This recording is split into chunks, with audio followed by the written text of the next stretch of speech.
The most discouraging moment was learning that I had really taken care of my health, had lost nearly 30 pounds, and me and my doctor had this really amazing plan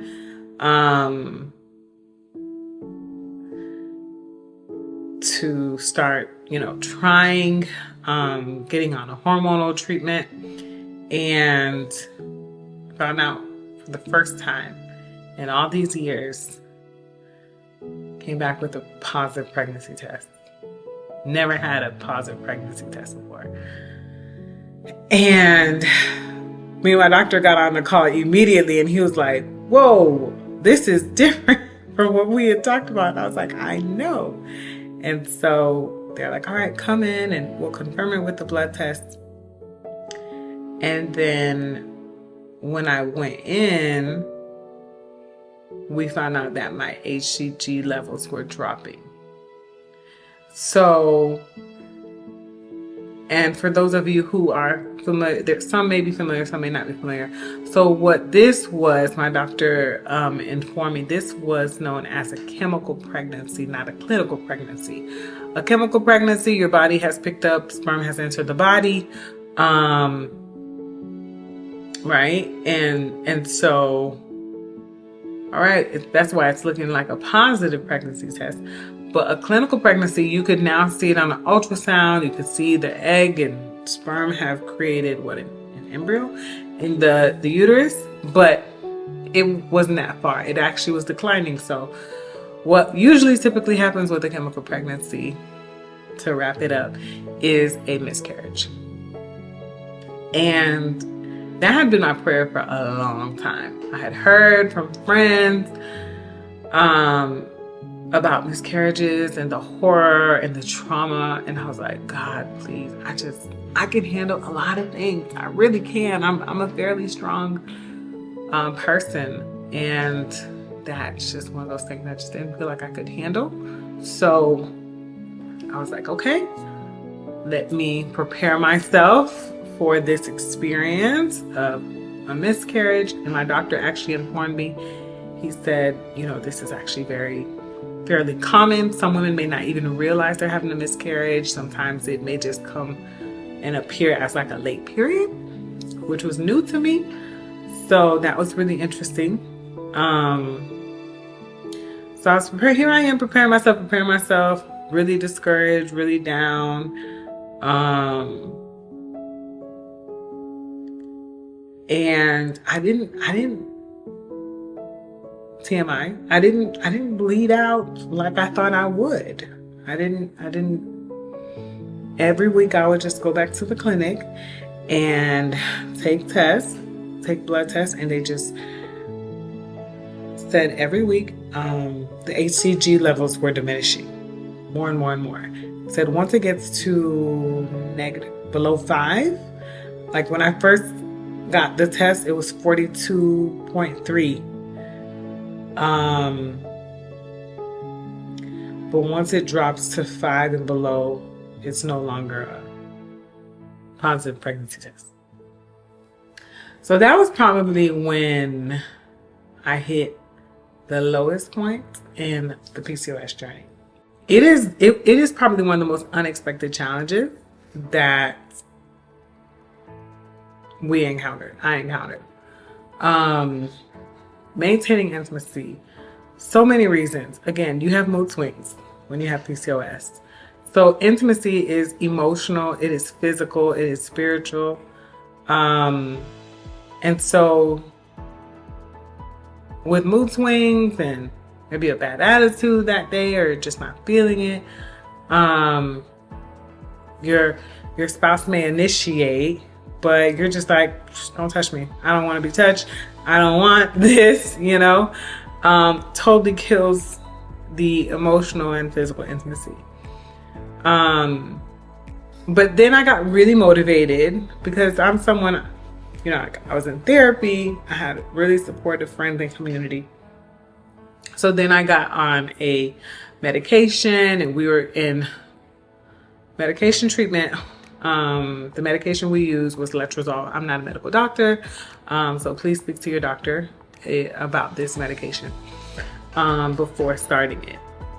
So we started letrozole to help induce ovulation, which was helping me have a regular period. So now we could track my ovulation, and we were supposed to have time intercourse, time sex. And this was so stressful. This was so stressful because typically, again, in my newlywed years, my early 20s, intercourse was spontaneous. It was fun. It was a journey. It was exploratory. And now it became work. Like, having a baby is work, y'all. Shout out to the moms who've done this more than once. It is work, and it just brought so much stress and strain into our intimacy. And, you know, having to report, it was just, you know, it was not what R&B told me love and sex is supposed to be. That's all I got to say. So that is definitely how it brought strain and stress. And now you're arguing, and now you're trying to figure out, I'm sorry, I didn't mean to, you know, come across rude like that. Let's try anyway. And then we both live very, very busy lives and very busy schedules with ministry, with family, with work, with accumulating hours, and so much, so much. You can easily lose that desire for intimacy as it used to be. So now you have to adjust and figure out, what does intimacy look like now while we're going through treatment. I shared this before, PCOS, you're extremely hairy. It's just crazy. Me and my OB joke, girl, PCOS is aggressive. She is so aggressive. And by that, I mean, you get a lot of unwanted hair in places that most women don't have all this hair. So lots of hair along my jawline, my cheeks, my neck, my chest, my belly. I mean, legs, arms, everywhere. Excessive hair. It's one of the symptoms. So, and that's because your androgen hormones are higher than normal. So that's it's like the male hormone, right? Is that right? I could be wrong. I'm a little tired, sorry. But the androgen hormone makes you have the excessive hair, excessive weight. So hair treatments, I started doing laser hair removal. I was doing waxing for a really long time, and that tore up my skin. So I started doing laser hair removal for a year, and that tremendously improved the hair along my jawline area. I still need to go back for extra treatments because it's a hormonal issue. So that gets really, really expensive. But it is, you know, helpful and worth it. Also, when it comes to self-care, I get my nails done, I get my hair done, you know, because these things help me to remember like my feminine, girly side. And I really need these things. My husband's probably like, really? I need these things to make me feel like a girl again. Because when you see like the mustache coming through and then the chin hairs, you're like, bruh, if I let this grow out, this can be a full out goatee. No knock to any women who, you know, that's what it looks like right now. But that's why for me, like my girly feminine upkeep things are really important. Also with self-care, going to therapy, y'all. Going to therapy. Every time I had a therapy session with Jay, my therapist, I would learn how to deep breathe. I would learn how to use positive affirmations. I would be reminded to journal, to thought dump. I mean, literally like the weight of the world felt like it came off of me after each session. So including that in our budget was really important for us. She don't take insurance. But she's totally worth it. And every time I tried to try someone new, I just was like, but she already knows everything. Anyway, so going to therapy was part of my self-care plan. And also taking walks. I love taking walks. Going to the gym was really important for me. I need to get back on the hot girl walking game, but taking walks, outdoor nature, getting sunshine. A lot of women with PCOS are low in vitamin D. So we have to take supplements. You have to take prenatal vitamins. You have to take, all these different vitamins, omega-3, all these different vitamins. What else? Curcumin. You have to take, all these different vitamins. So taking your vitamins daily, it's a challenge. I'm not gonna lie to you. I'm not perfect. I don't take them every day. So I need to, and inositol, you gotta take that too. But yes, so taking walks, taking vitamins, getting some exercise in, all of those things are part of my self-care plan. My nutritionist and my OB talked about that a lot with me. Preconception health. Preconception health is getting your body ready 3 to 4 months before you actually, conceive. So exercising, eating well, taking your vitamins, actually prepping your body to be in the best optimal health so that you can conceive. But there are some women who have PCOS who I've seen online. They're like, I'm not trying to have a baby. I just want to feel better. I want to get my energy back. I want to get my sex drive back and all this stuff. I want my hair to be growing back, my skin to be, flourishing again. But for me specifically, I did want to get healthier because I was so much healthier. I was at one point running 3 miles in my 20s. Those days are over. So I did want my energy back. I felt the tug, like the fatigue on my energy it can get really bad with PCOS. So getting your wellness to a place of a consistent lifestyle alteration, a change to get you healthy, whether you're trying to have a baby and conceive like me, like us, or if you just want that energy, you want that optimal health once again, just to get up and do your daily tasks. I could definitely understand both. One of my doctors asked me one time, what will you do if everything you do everything right, all the visits and treatments, and it doesn't result in a child? And I had to really think about that. And I had to think about my life now and what I do now. As a professional therapist, I offer lots of help and support to women, to couples. I love working with couples. Couples is my passion. I really do feel like that is a calling upon my life, to work with couples and strengthen their relationships and their marriages. So that hasn't stopped. That won't ever stop. Part of working with the teen moms was me mothering these young girls who needed guidance and needed support and help. I have always kind of been a maternal mama bear amongst my friends. It's funny because I'm the youngest in my sibling order, but amongst friends, in ministry, I've always had a maternal instinct to care, to nurture, to help out in the best way that I knew how. So those are the ways that you can still mother, you can still be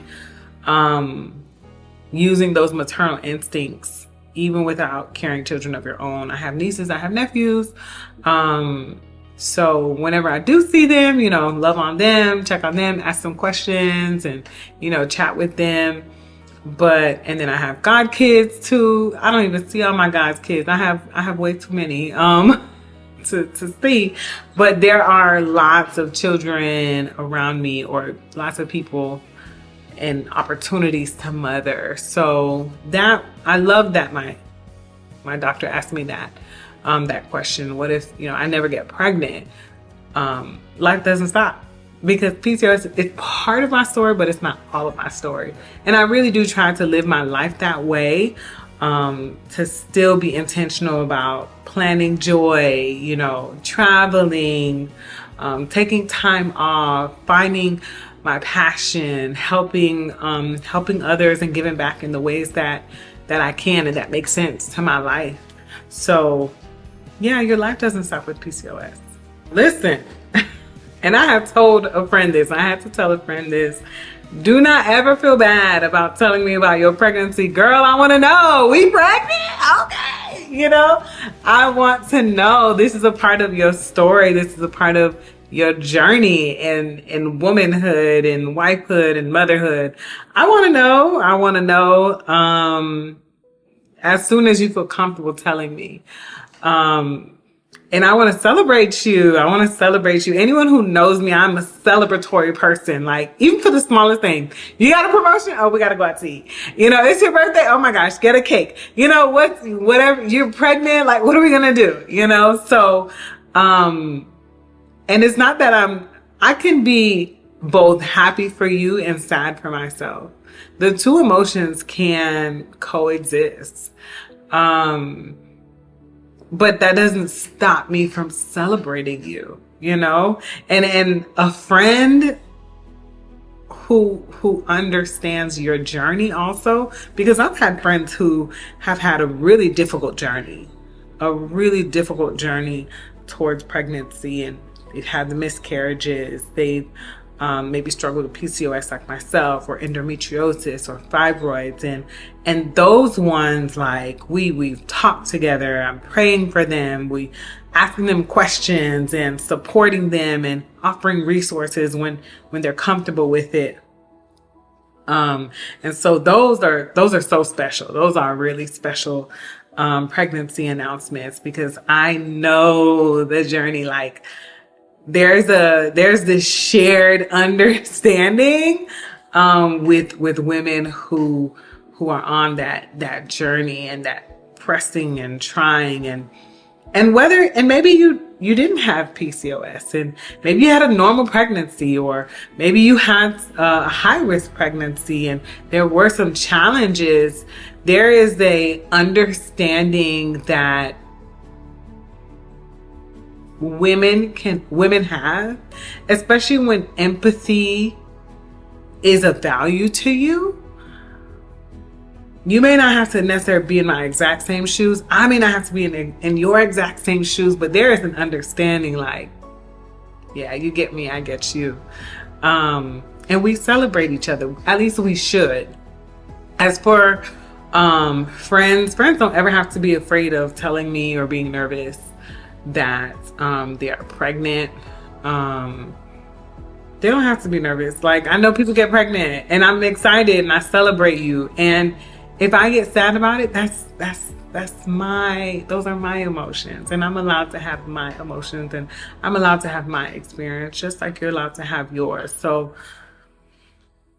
there's no need to feel like, oh my gosh, should I not tell Deborah? That's when it would be weird. Don't make it weird. It doesn't have to be weird. It doesn't have to be weird. Just like, what gets weird is when people can superimpose themselves on a woman with PCOS or some type of fertility issue, right?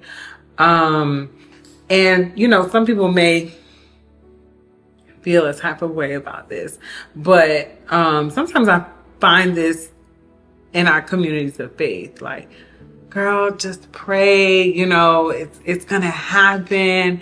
And I know it is. I know it's gonna happen in due time, if that is God's will, and if my body aligns with God's will. Yeah, it can definitely be what occurs, but I also know what all my numbers say.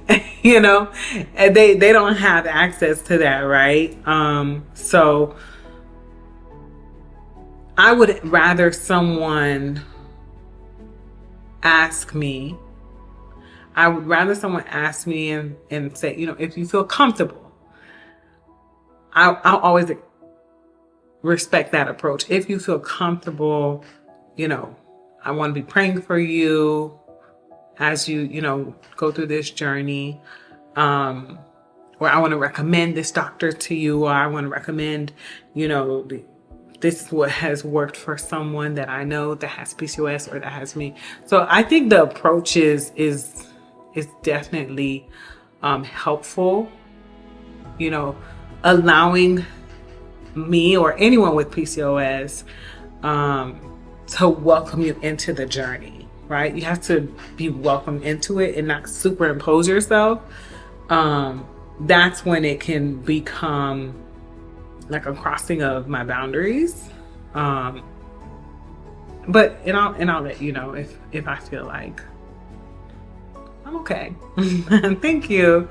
So I think that's really important to consider, making sure you're respectful of people's boundaries and respectful of the process and respectful of the invitation to be allowed in the process.